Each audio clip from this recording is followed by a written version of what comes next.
folks, I just released my unendorsement of State Senator Andy Harris. I had promised that I would not make an endorsement in the 1st District congressional race, but I just really couldn't sit on the sidelines any longer and watch Andy Harris run probably the least issue-oriented campaign in the history of the Maryland Republican Party. Harris's campaign for Congress, while it's kind of noble he's taken on a long-time incumbent, it's really based more on hating Wayne Gilchrist and proving what Wayne Gilchrist is or isn't than really about what Andy Harris is going to do. Sure, Andy Harris has talked lip service about being a conservative as it relates to Wayne Gilchrist, but he hasn't really ran anything resembling a positive campaign.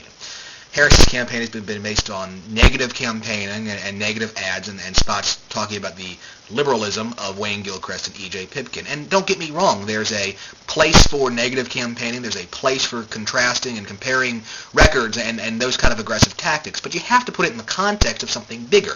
Andy Harris is not giving people in the 1st District a reason to vote for him. They're giving him a reason to not vote for E.J. Pipkin or not vote for Wayne Gilchrist, but nobody's getting Andy Harris to look him in the eye and said, this is why you should vote for me. And that's a sad commentary.